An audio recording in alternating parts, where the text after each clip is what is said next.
Dans ExeLearning, plusieurs outils servent à éditer du texte. Ces outils sont activité, activité lecture, objectif, prérequis, réflexibilité, texte libre et étude de cas. Tous ces outils-là vont s'apparenter de la même façon. Nous commençons par activité. Un titre, une barre d'outils qui ressemble fort à un traitement de texte, le gras, l'italique, le souligné, la taille des caractères, la couleur, la police de caractères et ainsi de suite. Indice exposant, alignement à droite, gauche, centré. Voilà. Ce qui nous intéresse ici, bien sûr l'éditeur de mathématiques. Ici nous avons, et les caractères spéciaux, nous avons ici deux icônes. Une icône ici, elle est importante, elle sert à coller depuis un traitement de texte comme Word et en garder la mise en page. Celle-ci sert à effacer la mise en page d'un paragraphe importé afin de faire simplement ce qu'on souhaite dessus. Ensuite, l'outil HTML, nous le détaillons lorsqu'on parlera de l'intégration de vidéos. Ici. Et un simple traitement de texte, vous pouvez bien entendu remplir à votre guise. Nous voyons ici comment on importe depuis un traitement de texte. Ici, l'exemple, c'est Word. J'ai un document ici, sous Word. C'est même un tableau. Je vais sélectionner tout, copier le tout. Je peux faire avec CTRL A directement au clavier. J'arrive ici, je prends l'icône Paste from Word et je colle avec le clic droit ou CTRL V. Je vais insérer, j'ai mon travail qui est ici, que je peux bien entendu traiter comme un traitement de texte. Si je veux changer le titre, je sélectionne, je change la taille, ça ne va pas changer grand chose, mais ça permet de faire la mise en page à notre guise. Le tableau étant trop grand, je vais ici, je peux le réduire pour qu'il puisse correspondre à ce que je souhaite et ensuite je valide et voilà le résultat final avec Word. Je peux dans la même activité superposer plusieurs outils. Ici l'outil activité.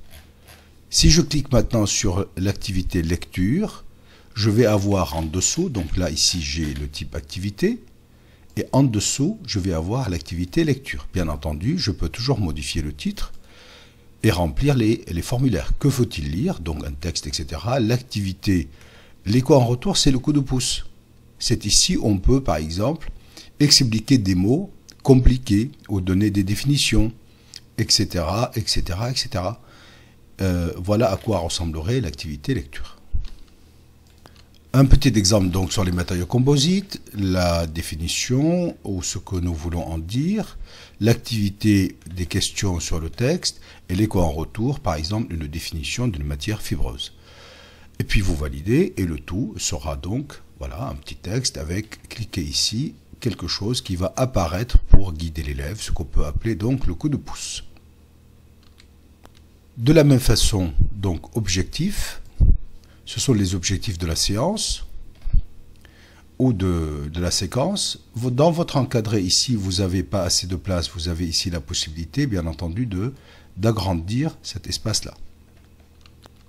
L'activité prérequis, c'est également la même chose. Donc simplement les prérequis à la séance. Donc nous validons. Donc ici, ça fait prérequis, que je peux toujours modifier, bien entendu. Et réflexibilité, ce qui nous intéresse ici, c'est dans l'écho en retour, ça veut dire les coups de pouce qu'on va pouvoir donner à l'élève. Cette phase-là est assez intéressante parce qu'on peut éventuellement présenter ou introduire la problématique d'une séquence ou d'une séance. Ici, par exemple, si nous prenons une problématique basée sur une vidéo, nous pouvons insérer ici la vidéo et mettre des questions, donc mettre des questions sur la vidéo elle-même. Exemple. Je vais commencer par insérer une vidéo, donc pour voir comment en détail, voir ici, insertion de vidéo, ici. C'est une vidéo qui va venir dont la source est le site de l'INA. Donc je vais l'introduire. Je pose une question sur cette vidéo qu'ils vont visionner. Quel est le problème décrit dans cette vidéo? Et en coup de pouce, donc, je vais leur donner les mots qu'il faudra utiliser sur cette séquence. Je peux continuer comme ça avec d'autres types de réflexibilité. Donc à la suite toujours, hein, je suis là. À la suite, je peux très bien continuer en disant donner un titre à cet extrait de film, tout en précisant en coup de pouce les fonctions du titre. Ce ne sont que des exemples, bien entendu, pour vous donner une idée de ce qu'on peut faire avec. Donc ici, la problématique, il clique ici, il a le coup de pouce, et ensuite sur le titre, il clique, voilà, il a un coup de pouce de la même façon. Donc, nous avons vu réflexibilité, nous allons voir le texte libre. C'est tout ce qu'il y a de plus simple. Le texte libre, c'est un texte libre, donc vous pouvez mettre ce que vous souhaitez dedans. Donc ici, la seule chose qui est différente par rapport, par exemple, à activité, c'est que ici, j'ai le mot activité, tout simplement avec ce logo-là. Et un texte libre, c'est la même chose, sans ce logo et sans le titre. Et étude de cas, comme son nom l'indique, c'est un cas, donc il faut véritablement connaître la nécessité de cela. Donc ça se présente de la même façon, donc avec un titre, je mets ici ce que je souhaite, donc j'ai toujours les boutons, j'ai toujours des boutons d'aide qui me permettent de savoir ce qu'on pourra mettre ici. Donc l'étude de cas, donc le titre, l'activité.